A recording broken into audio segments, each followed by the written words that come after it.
نحمده ونصلي على رسوله الكريم اما بعد فاعوذ بالله من الشیطان الرجیم بسم اللہ الرحمن الرحیم رب اشرح لي صدری ويسر لي امری واحلل عقدۃ من لسانی يفقهوا قولی ربنا لا تؤاخذنا ان نسینا واخطانا۔ سورہ انعام میں ہم یہ دیکھ رہے تھے کہ مشرکین عرب نے سیدنا ابراہیم کے نام پر اپنی کیا بدعتیں ہیں جو ایجاد کر رکھی ہیں، خاص طور پر کھانے پینے کی اشیاء کے بارے میں۔ اللہ تعالی نے ان سب کا ذکر کیا اور اس کے بعد اب وہ یہ بیان کر رہے ہیں کہ انہوں نے کھانے پینے کی جتنی پاکیزہ چیزیں پیدا کی ہیں اس میں انہوں نے کوئی پابندی نہیں لگائی۔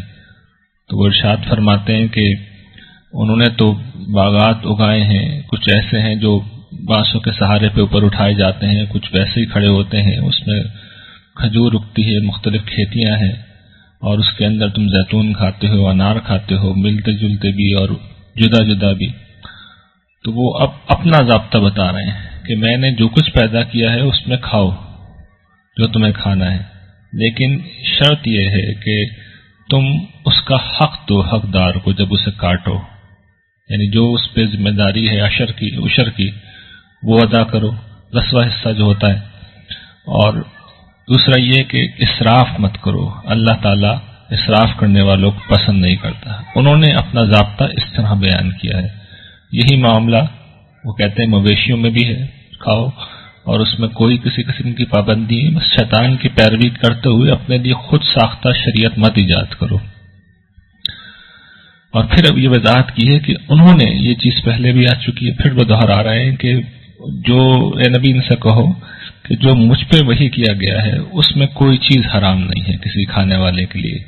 حرام کیا ہے؟ اب اس کی لسٹ بیان کی ہے کہ وہ مردار ہو، خون ہو بہتا ہوا، خنزیر سور کا گوشت ہے کیونکہ یہ چیزیں ناپاک ہے، یا نافرمانی کی ایک چیز ہے جس کو یہاں بیان کیا گیا ہے کہ غیر اللہ کے نام پہ کسی جانور کو ذبح کیا جائے۔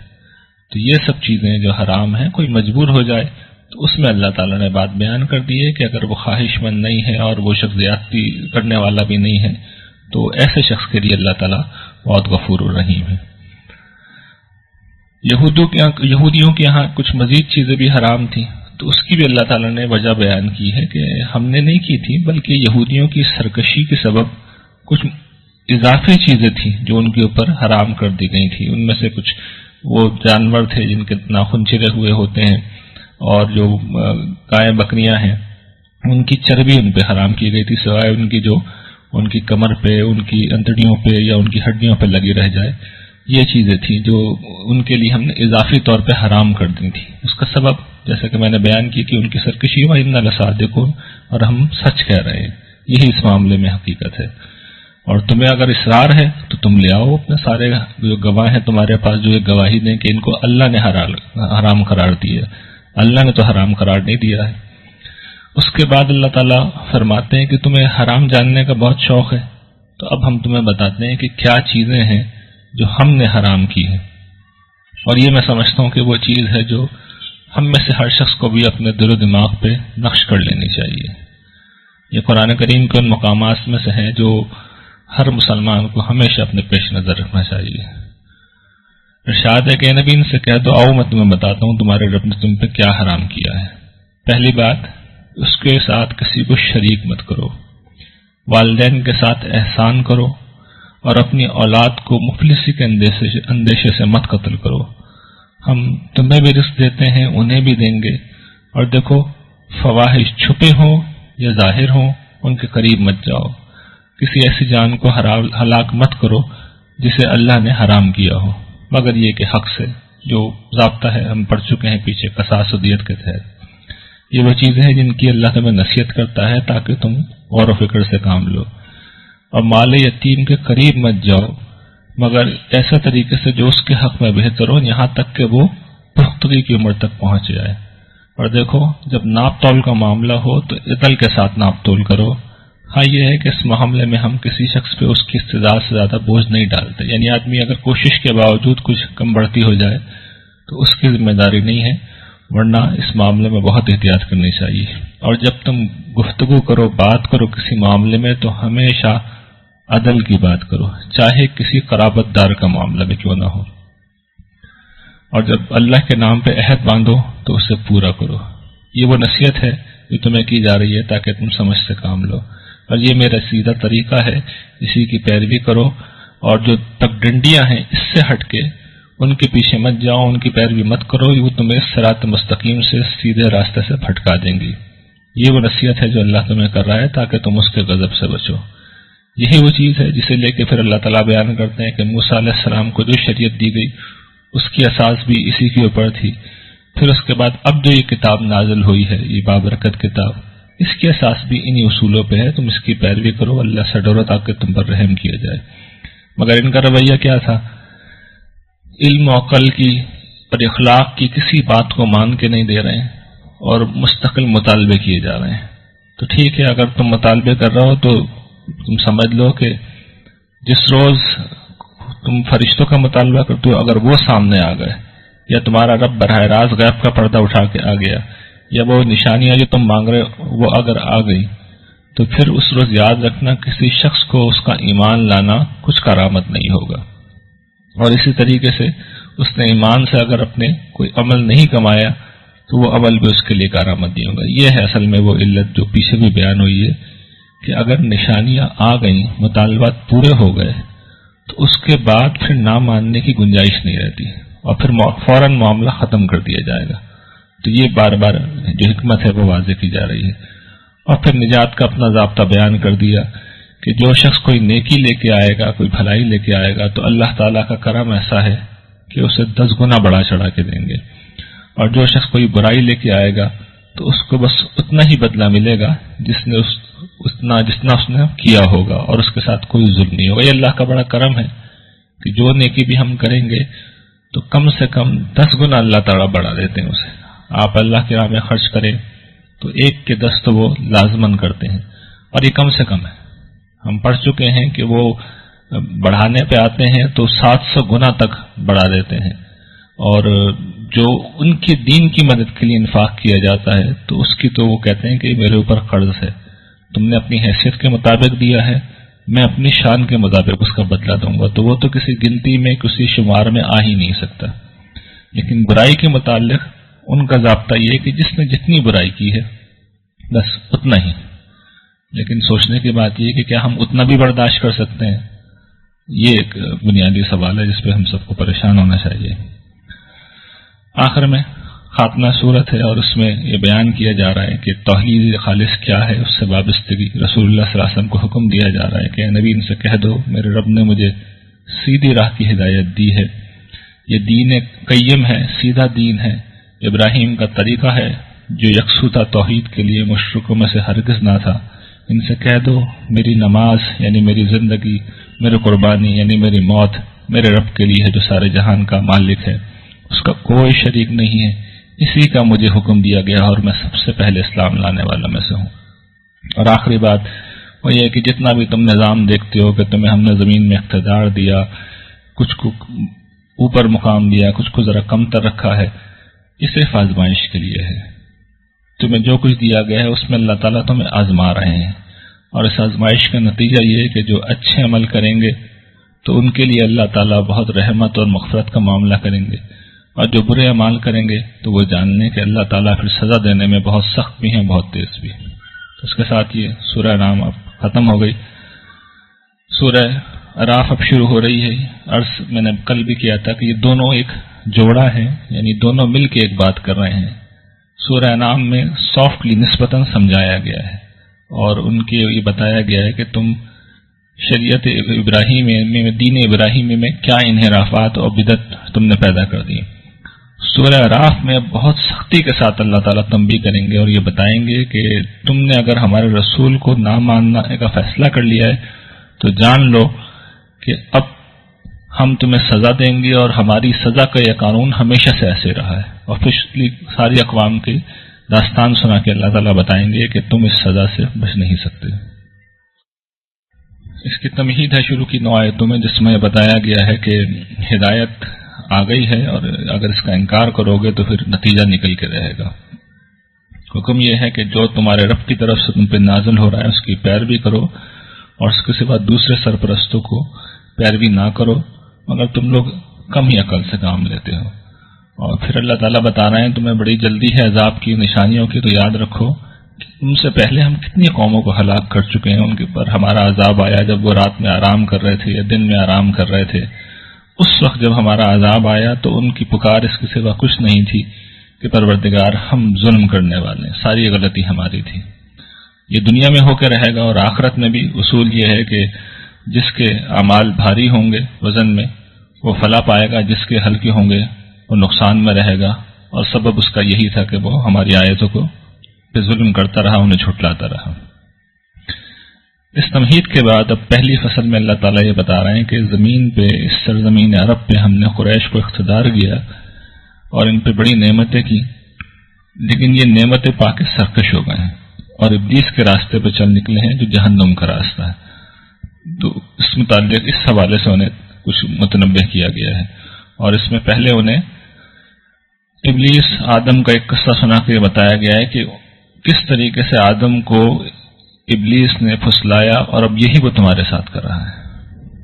واقعہ کی تفصیل یہ ہے کہ اللہ تعالیٰ فرماتے ہیں کہ ہم نے تمہیں پیدا کیا، تمہاری صورت گری کی، پھر فرشتوں سے کہا کہ آدم کو سجدہ کرو، تو سب نے سجدہ کیا سوائے ابلیس کے، وہ سجدے کرنے والوں میں سے نہیں ہوا۔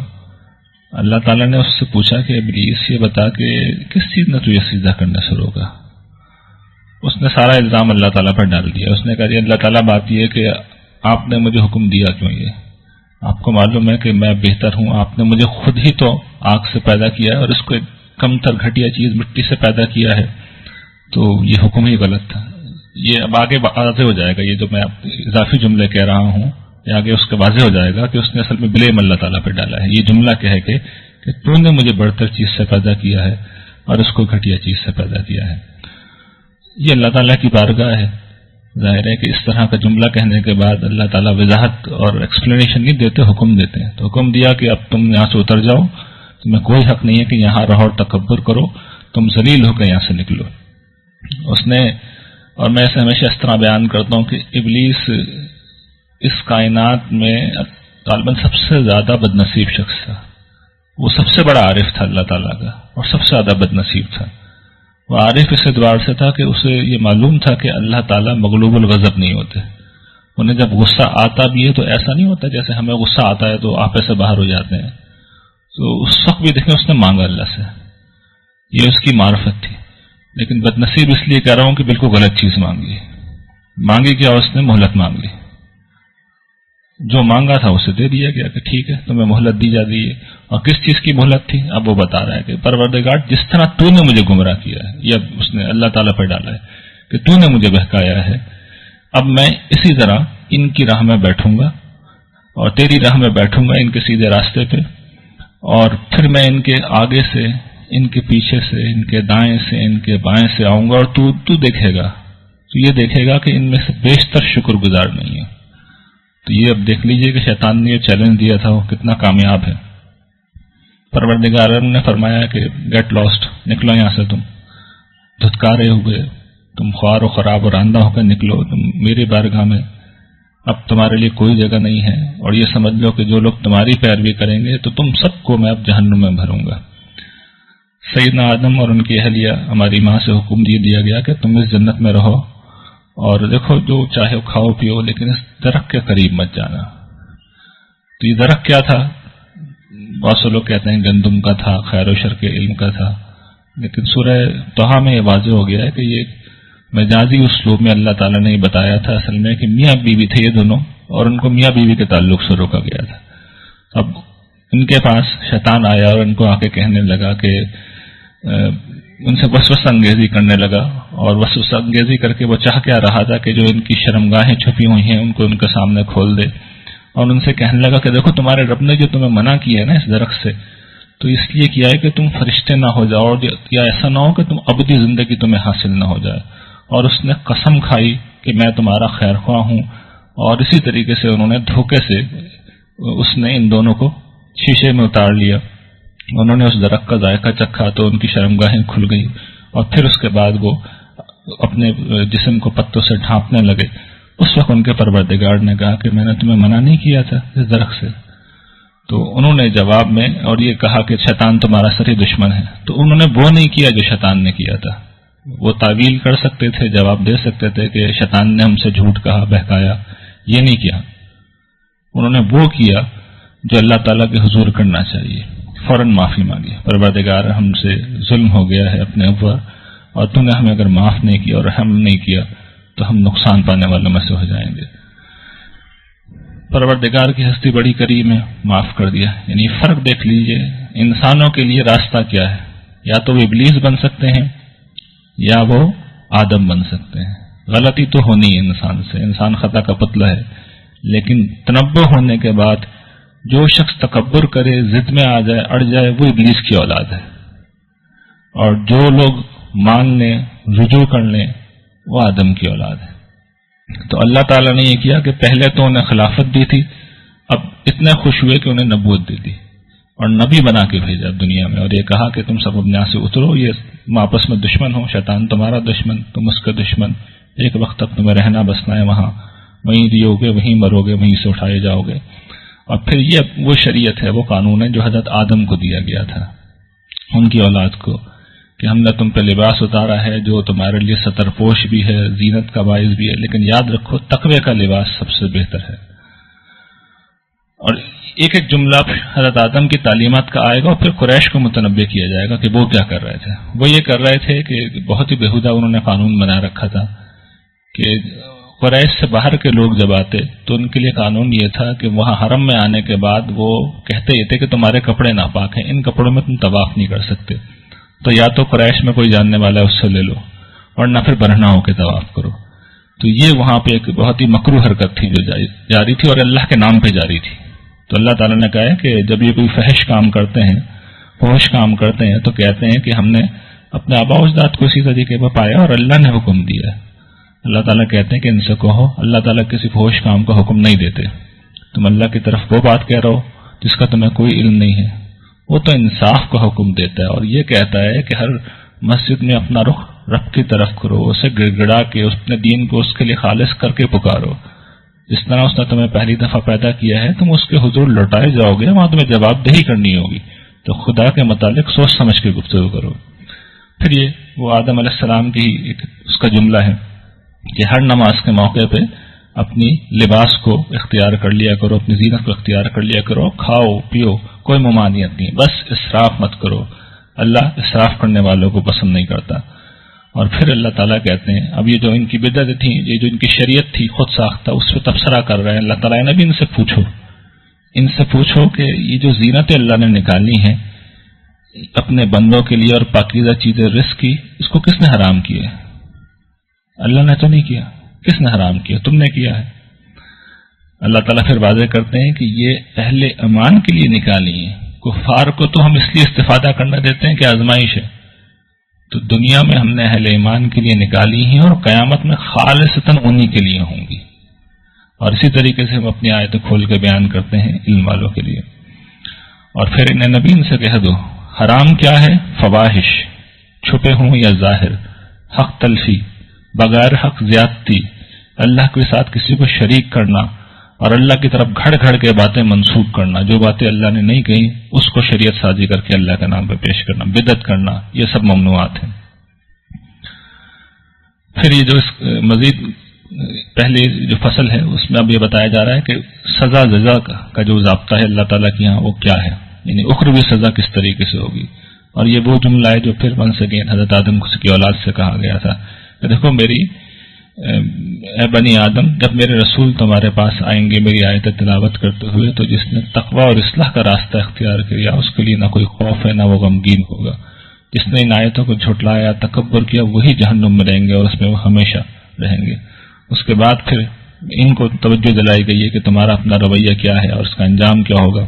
اور پھر یہ اصول بیان کیا گیا ہے کہ جس شخص نے میری آیتوں کو جھٹلایا اور تکبر کیا اس کے لیے آسمان کے دروازے نہیں کھل سکتے، نہ وہ جنت میں داخل ہوگا یہاں تک کہ اونٹ سوئی کے ناکے میں داخل ہو جائے.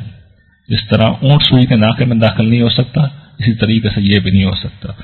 اور جو ایمان لائے ہیں عمل صالح کریں گے ان کے لیے وہی جنت ہے جس میں وہ ہمیشہ رہیں گے، ان کے سینوں کی کوئی خلش ہے تو ہم نکال دیں گے، باہمی اگر کوئی اختلاف ہے، کوئی کدورت اگر ہو گئی ہے تو وہاں نہیں ہوگی، اور وہ کہیں گے کہ اللہ کا شکر ہے جس نے ہمیں اس راستے کی ہدایت دی، وہ اگر ہمیں ہدایت نہیں دیتا تو کبھی ہم ہدایت نہیں پا سکتے، اور ہمارے پاس اس کے رسول آئے سچائی کو لے کے، اور وہاں پہ ان کو پکارا جائے گا کہ یہ وہ جنت ہے جس کا تمہیں وارث بنایا جا رہا ہے تمہارے اعمال کے صلے میں، یعنی وہ اسے اللہ تعالیٰ کی عنایت کہیں گے، اور اللہ تعالیٰ کہیں گے کہ یہ تمہارے اعمال کا بدلہ ہے۔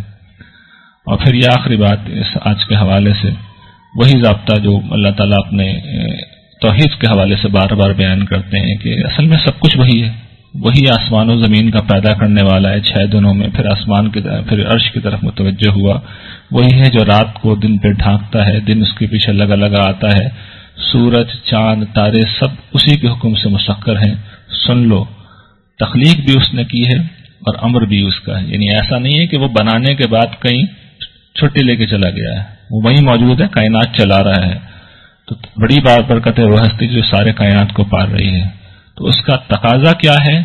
اسی کو پکارو گڑ گڑا کے، چپ کے، وہ حد سے بڑھنے والوں کو پسند نہیں کرتا، اور دیکھو زمین میں اس کی اصلاح کے بعد فساد مت برپا کرو، اور اسے پکارو خوف کے ساتھ، امید کے ساتھ، اللہ کی رحمت محسنوں کے قریب ہے۔